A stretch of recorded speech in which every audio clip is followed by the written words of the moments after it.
ஷேய் எப்பா சூரியன் பேசுகிறேன். ஏழரை நாட்டு சனி மானிட பிறவியை பிடிக்கிற டைம் இன்னையில் இருந்து புரியுதா? இன்னையிலேருந்து பிடிக்கிற புடி தீயா பிடிக்கும். முக்கால் சத்தியம் கண்ணை திறந்து விட்டு கண்ணை திறக்கணும். கண்ணை மூடிட்டான்ல ஏழரை நாட்டு சனி மானிடப்போ கண்ணை மூடி கண்ணை கட்டினான்.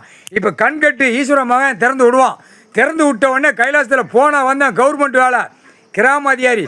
கிராமம்னா என்னன்னு தெரியுமாப்பா? அந்த காலத்திலே மன்னராட்சியிலேருந்து கடவுள் கொடுத்த கணக்கு. கிராமம்னா விவசாயம் பண்ணிக்கோ, கிராமம் சின்ன கிராமம், அதுக்குள்ளே உருவாத்திக்காக இருந்துக்கோன்னு கொடுத்துருக்கான் கடவுள் ஈஸ்வரன். இவன் என்ன பெருக்குன்னு பெருக்கி பூரா கெட்டடமாக போட்டு விவசாயத்தை அழிச்சிட்டு வரான். அப்போ எவ்வளோ கொழுப்பு குண்டி கொழுப்புப்பா. குண்டியில் கொழுப்பு வச்சு போய் அலைதான் அம்புட்டு பேலும் திருக்கி விட்டுருவான். இப்போ எட்டை நாட்டு சனி கையில் எல்லாம் கணக்கு முடிச்சாச்சு. இது எட்டை நாட்டு சனி எல்லாம் அடுத்தாப்புல அதுதான். இப்போ ஏழரை உட்கார வச்சு அரசியல்வாதி ஆட்சி 2ஆம் நம்பர் வியாபாரம் பார்க்குறவன் எல்லாமே நொறுங்கி கந்தல் கோலமாக போயிடும். எப்போ இதில் வட்டக்கண்டா ஸ்டேரிங்கி விமானம் எல்லாம் போட்டோம்னா எல்லாமே அடி பயங்கர உழுவும், பயங்கரமாக சேதமாகும். இப்போ தமிழ்நாட்டில் இன்று நாள் உட்கார்ந்த நாள் ஏழரை நாட்டு சனி உட்கார்ந்த உடனே சென்னை மெட்ராஸு எல்லாமே புடிஞ்சு போவோம். எல்லாமே இவனுக்கும் ஓலை போவோம் புரியுதா? இவனுக்கு ஓலை போவோம், அடுத்தாப்புல ஓலை போவோம். யாருக்கு? கிராம அதிகாரிக்கு ஓலை போவோம் புரியுதா? தாலுகா ஆஃபீஸு அவன் கையெழுத்து போட்டு வாங்கி தின்னு இல்லை உள்ள இட அளப்பு எல்லாமே உள்ள கோர்ட்டில் வழக்கு இருக்காது முடிய வேண்டாமாடா.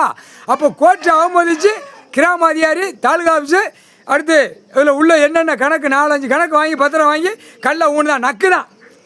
அந்த கண்டார வலிமை காப்பு கட்டின உரிமை விதைச்சிக்கிட்டே வரோம். இந்த உனக்கு 10,000, உனக்கு இந்த 10,000, கிராம அதிகாரிக்கு ஒரு 10,000.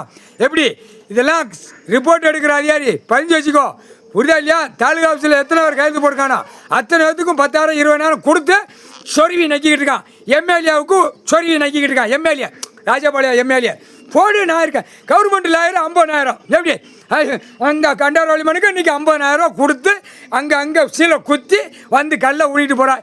இல்லை ஏழரை நாட்டு சனி உட்காருதுடா. கணக்கு ஒரு நாளைக்கு முன்னாலே ஏழரை நாட்டு சனி போட்டாச்சு. அதுக்கப்புறம் தான் நீ வந்து ஊனி நக்கி வச்சுட்டு போயிருக்க. பிடிச்ச புடி தீயா பிடிக்கல எல்லா கல்லையும் கவுந்து போவோம். எல்லாம் டெல்லி டு தமிழ்நாடு எல்லா ஆட்சியும் கவர்மெண்ட் வேலைக்கு எல்லாமே கவுந்து அட்டி கொடுக்க. எல்லாம் நீதிமன்ற கோர்ட்டில் எல்லாம் ஏறி போய் கிடக்கு. எல்லாம் இராணுவ வானரப்பட வச்சு தூக்கியில் துவச்சி எடுத்து போடுவான். முக்கால் சத்தியம் புரியுதா? கடவுளால் தான் முடியும் தண்டனை கொடுக்கறது. தண்டனை கொடுக்க உட்காந்துருக்கான் கடவுள். அறியட்ட முட்டா குயிமனுகளா முக்கால் சத்தியம்.